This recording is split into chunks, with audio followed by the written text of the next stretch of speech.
El Señor les bendiga, amigos. Sean todos bienvenidos a otro programa más de preguntas y respuestas. Estamos aquí agradecidos y contentos, listos para traer la palabra de Dios. Pero como siempre, vamos a orar antes para pedirle al Espíritu Santo que sea Él quien nos dirija nuestros pasos, que sea Él el que hable a través de nuestra persona. Así que acompáñenme a orar. Padre, en el nombre de Jesús, te damos las gracias, amado Dios, por este día de vida que nos has dado. Gracias, Señor, porque tú nos permites, Padre, compartir de todo lo que tú nos has dado, Señor, que es tu palabra, Señor, que son las experiencias, que es lo que hemos vivido, Señor, que es el poder confesar, Padre, de que tú eres real, Padre Santo, porque tú te has hecho vivo a través de las experiencias que nos toca vivir, Señor. Gracias, Padre, porque tu palabra se refleja, tu palabra es verdad, tu palabra no regresa vacía, Señor. Así que el día de hoy, Padre, venimos pidiendo al Espíritu Santo que sea Él el que hable, Él el que toque los corazones, Él el que dirija, Él el que enseñe, Él el que redarguya. Espíritu Santo, enséñanos qué tenemos que aprender el día de hoy.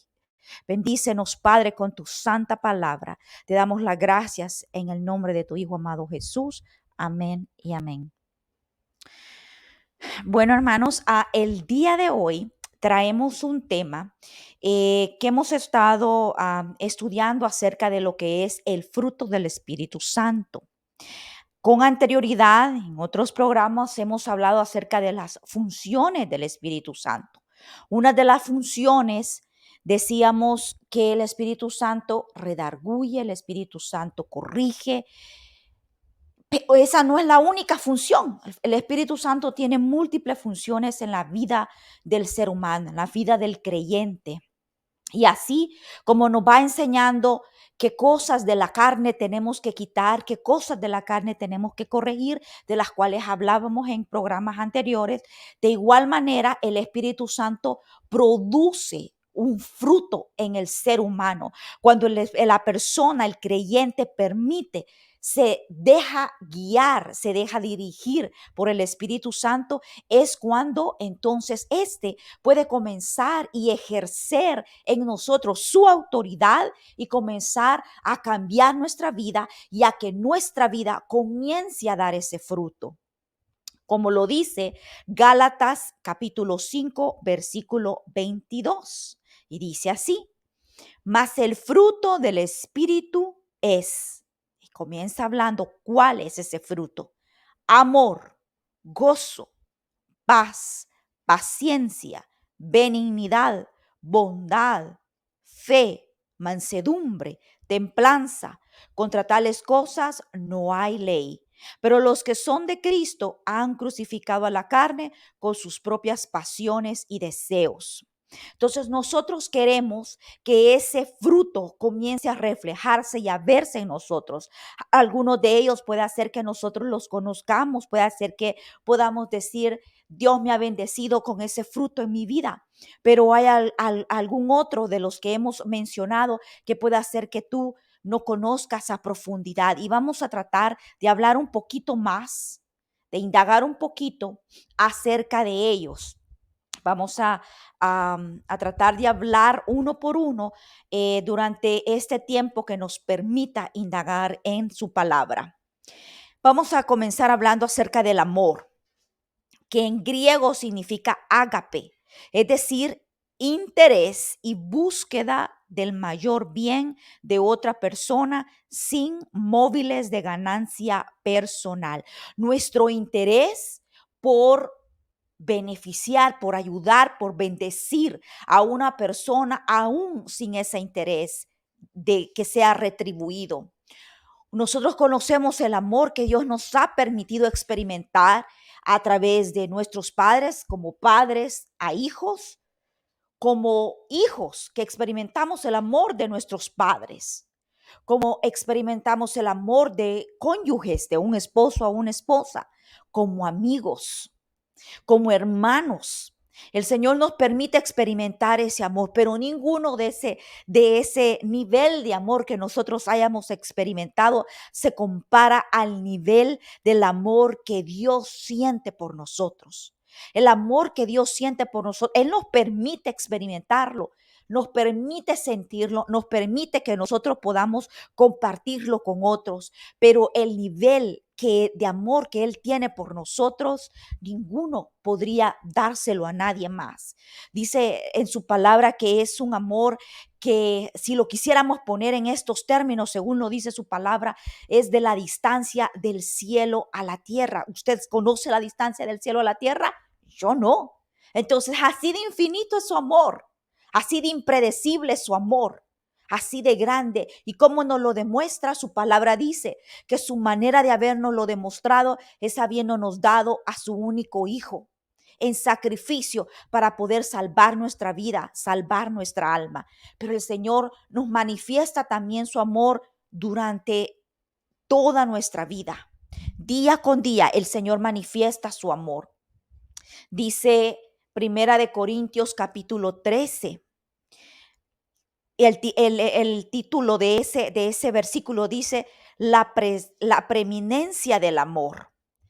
Si yo hablase en lenguas humanas y angélicas y no tengo amor, vengo a ser como metal que resuena o címbalo que retiñe. Es importante para nosotros como cristianos también desarrollar y tener dones como este que se acaba de mencionar acá. El de lenguas es un don, pero dice su palabra que de nada nos sirve tener esos dones si en nuestra vida no hay amor, porque entonces los vamos a ejecutar, los vamos a hacer porque sí, sin sentir el amor, o a lo mejor ni los lleguemos a completar y a ejecutarlos, a ponerlos en práctica, porque no existe el amor en nosotros. Nosotros tenemos que desarrollar ese amor en nosotros para que así podamos dar de lo que el Señor nos ha permitido recibir a nosotros, como son esos dones también. Entonces el fruto es muy importante en nuestra vida. Por eso lo recalca y dice aquí que es importante. Nada nos sirve tener dones si no tenemos amor. Dice, si tuviera profecía, que es un don, y entendiese todos los misterios y toda creencia y toda ciencia, perdón, y si tuviese toda la fe, de tal manera que trasladase los montes. Vea que cómo lo compara. ¿Quién no quiere tener fe? ¿Quién no quisiera tener ese nivel de fe que traspase los montes? Pero aún más arriba dice, debemos de tener amor. Es importantísimo en nuestra vida. Dice que si no tengo amor, nada soy. Vea la importancia del amor en nuestra vida. Y si repartiese todos mis bienes para dar de comer a los pobres, y si entregase mi cuerpo para ser quemado y no tengo amor, de nada me sirve. Vea la descripción tan profunda que da en este otro versículo, en el versículo 4, acerca de el amor. Dice, el amor es sufrido. El amor es benigno. Vamos a hablar qué es benignidad. Vamos a hablarlo más adelante. El amor no tiene envidia. El amor no es jactancioso, no se envanece, no hace nada indebido, no busca lo suyo, no se irrita, no guarda rencor, no se goza de las injusticias, mas se goza de la verdad. Todo lo sufre, todo lo cree, todo lo espera, todo lo soporta. ¿Por qué nuestro Padre Dios resumió los 10 mandamientos en decirnos: amarás a tu Dios con todo tu corazón y con toda tu alma, y a tu prójimo como a ti mismo? Porque cuando nosotros tenemos amor por el prójimo, nosotros no queremos hacernos daño a nosotros mismos, nosotros no queremos sufrir. Entonces nosotros no vamos a hacer algo que le cause daño a nuestro esposo, a nuestra esposa, nuestro hermano, nuestro padre, cualquiera persona que Dios nos ponga a nuestro alrededor. Dice, porque el amor todo lo sufre. ¿Cuántos hemos sufrido por amor? Porque queremos a alguien, sufrimos porque no le queremos hacer daño. Si tú tienes amor por una persona, no vas a querer traicionarla. que se duela, que llore, que sufra, como lo hizo nuestro Señor Jesucristo. Él ya pagó todo eso para que nosotros podamos gozar de tener amor en nuestra vida y que no hagamos eso por las demás personas, hacerles daño, sino que seamos personas que brindemos amor incondicional.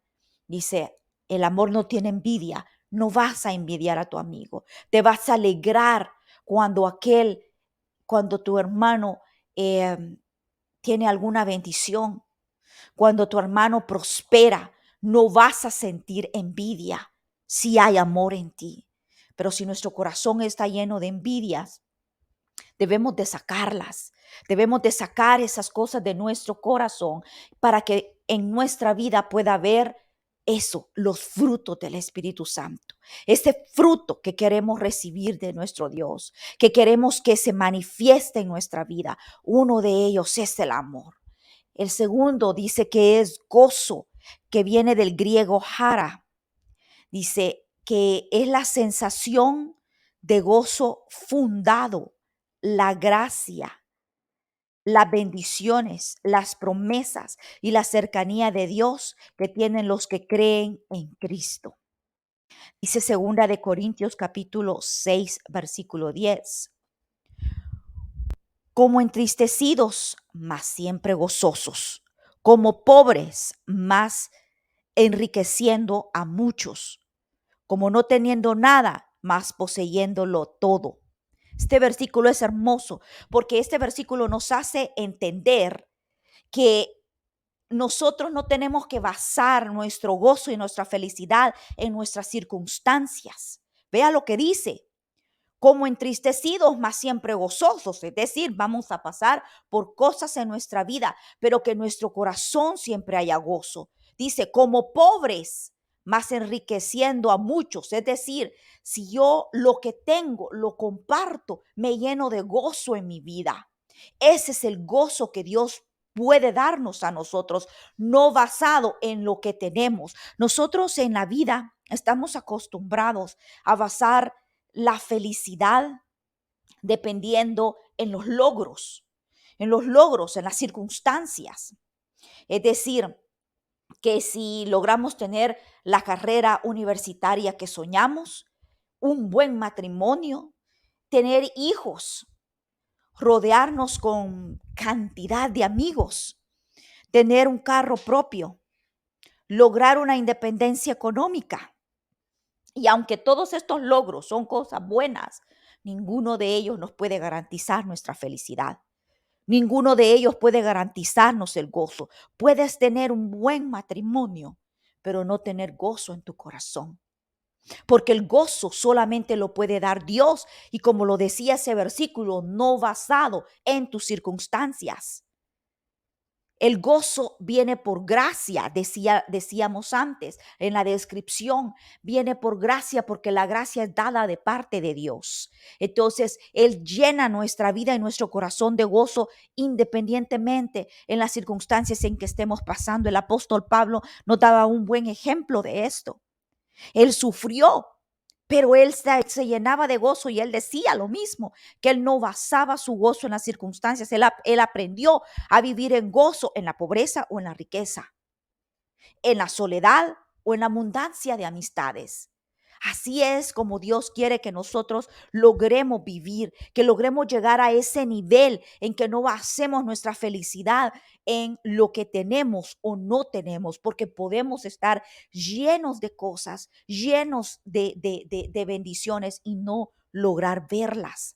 Hay personas que Dios las ha bendecido en abundancia, tienen un buen matrimonio, tienen trabajo, tienen una casa hermosa, pero no son felices. Su corazón está siempre viendo a aquel que tiene más, a aquel que tiene el carro más bonito que el mío, a aquel que está más joven que yo, que ya no tiene las arrugas que yo tengo, porque no tienen gozo en su vida, porque el Señor no ha llegado a su vida.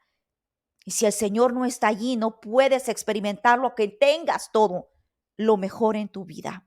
Hay personas que puedan tener prosperidad financiera o prosperidad en su carrera, pero no son felices. A lo mejor porque tengan aún amargura en su corazón y no han logrado sacarla, porque no ha llegado el Señor a su vida y ha sembrado y ha trabajado el Espíritu Santo en ellos para producir este fruto que es el gozo. Dice Salmos capítulo 16, versículo 11. Me mostrarás la senda de la vida, en tu presencia hay plenitud de gozo, delicias a tu diestra para siempre.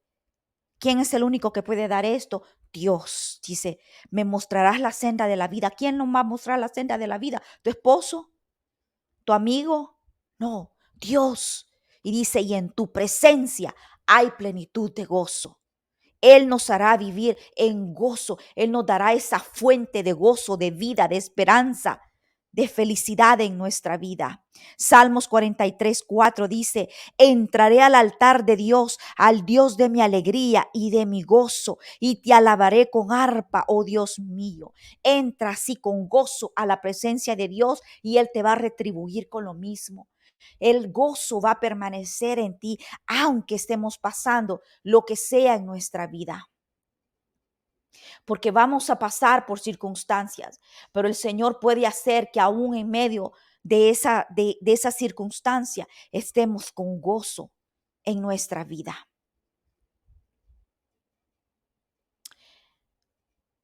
Vemos cómo el Señor Jesús, a pesar de que Él pasó los momentos más difíciles de su vida, Él se enfrentó a ello con gozo, porque Él sabía que íbamos a ser nosotros beneficiados y liberados, que iba a haber recompensa para Él, porque Él iba a estar por la eternidad a la diestra del Padre, y que Él es el único que puede hacer justicia. Así que con gozo Él enfrentó aquel sacrificio, aquel tiempo duro, aquella prueba dura en su vida. Dice Hebreos capítulo 12, versículo 2.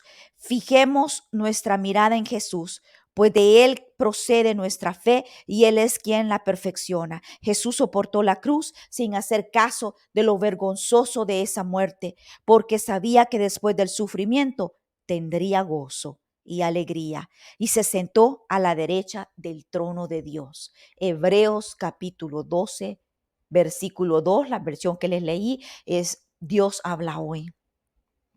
Así que nosotros también podemos enfrentar la vida y lo que la vida nos traiga, lo que estemos pasando, lo que el Señor quiere que vayamos pasando con gozo.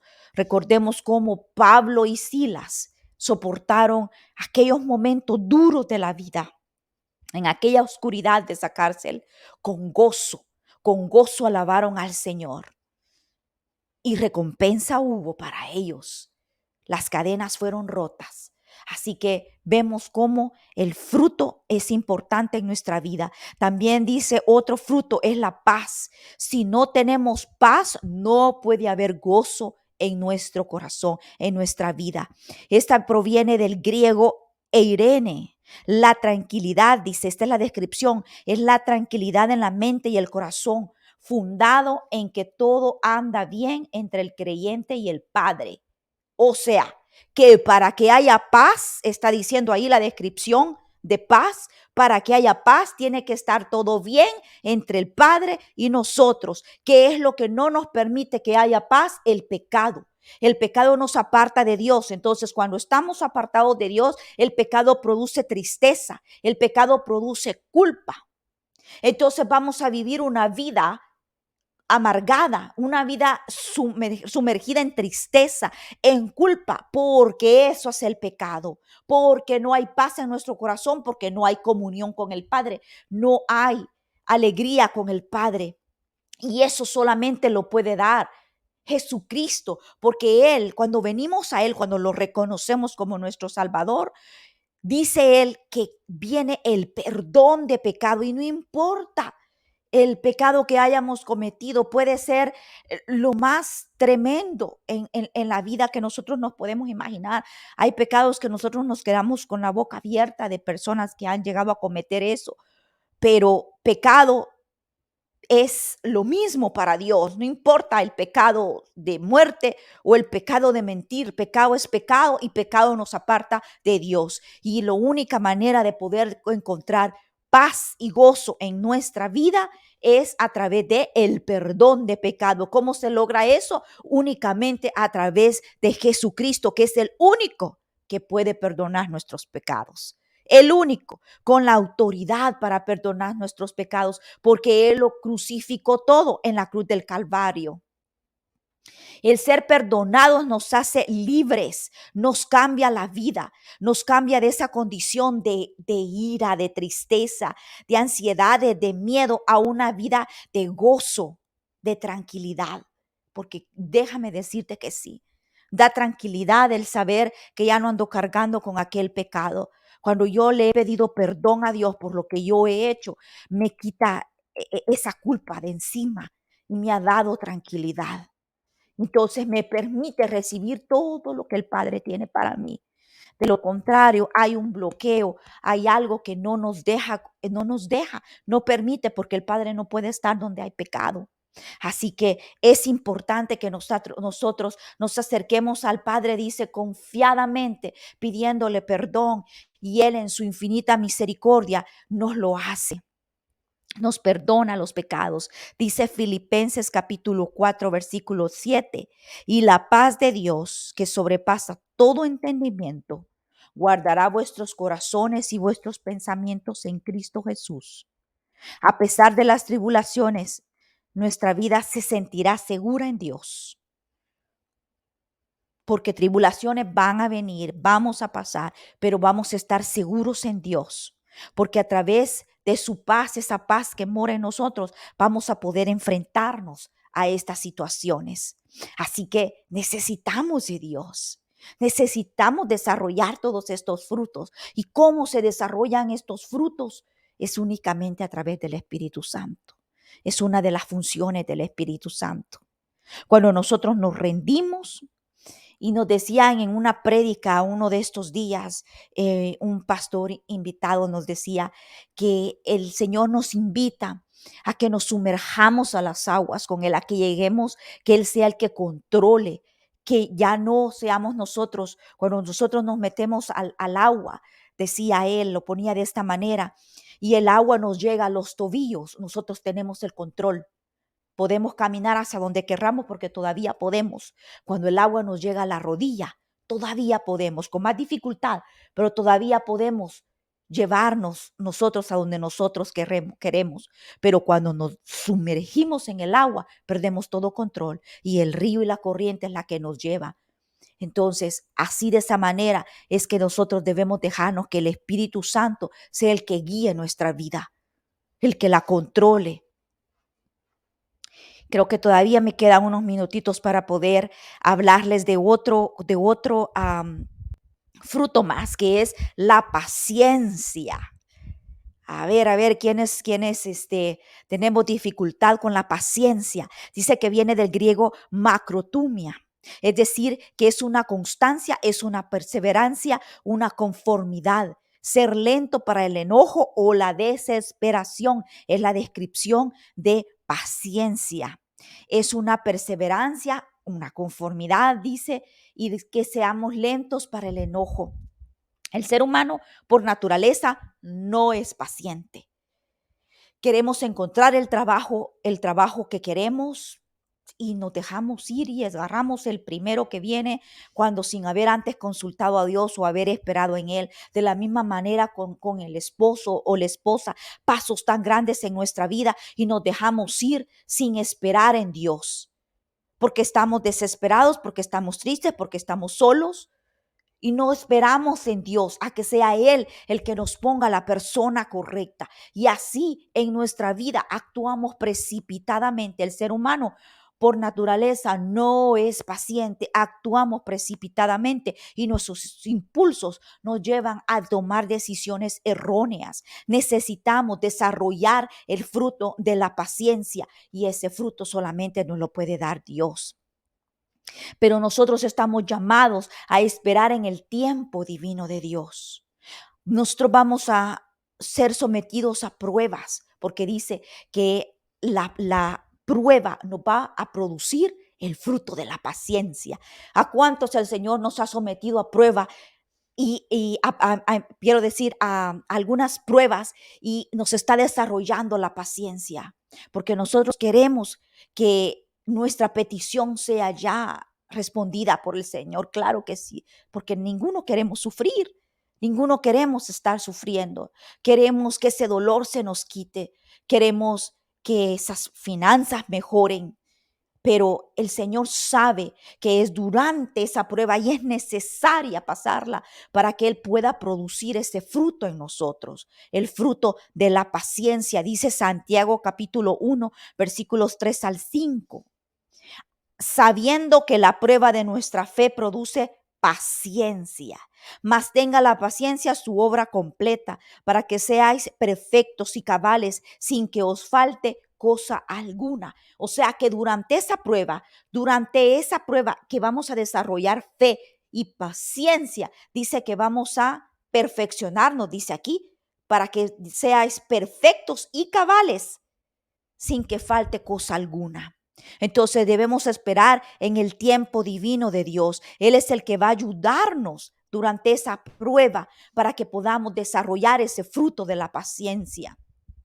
Y yo sé que no es fácil, todos pasamos por pruebas y seguimos orando y pidiendo. El Señor a nosotros en junio del 2021 nos dio una promesa y nos dijo: tienes que hacer algo, tienes que hacer esto. Y lo hicimos con mi esposo, pero aún estamos todavía esperando para que esa promesa se complete, se complete. Nos lo ha dado, sí ha venido dándonoslo durante este tiempo. Ha sido una prueba, pero ¿qué es lo que Él ha desarrollado en nosotros durante este proceso desde el 2020 para acá? Nos ha estado desarrollando estos frutos, el fruto de la paciencia en nosotros. Y es difícil desarrollarlo, porque a veces las circunstancias, el estrés, las cosas en la vida nos hacen perder la paciencia, nos hacen cansarnos, pero nosotros tenemos que seguir esperando en Dios, porque cuando esperamos en Él, la respuesta es la correcta y los planes serán los correctos, porque Dios será el que los dirige. Dice Salmo capítulo 37, versículo 7. Guarda silencio ante Jehová y espera en él. Vea el consejo que se nos da aquí. No te alteres con motivos del que prospera en su camino. Es decir, no te alteres porque tú estás viendo que aquel tiene algo que tú quieres, que donde tú quieres llegar. No te alteres porque aquel prospera. Espera en el Señor, que la respuesta del Señor viene y esa será la mejor. Hermanos, el tiempo se nos ha terminado, pero este tema continúa porque no hemos terminado con hablar acerca de el fruto del Espíritu Santo. Así que yo los invito a que la próxima semana no se pierdan el próximo programa, porque vamos a seguir hablando de estos frutos, indagando un poquito que el Señor quiere que escuchemos cómo y qué es lo que el Señor puede hacer en nuestra vida. Así que, hermanos, no se lo pierdan. La próxima semana, otro programa más de preguntas y respuestas a las 7 de la noche, martes. Así que los esperamos. El Señor los bendiga.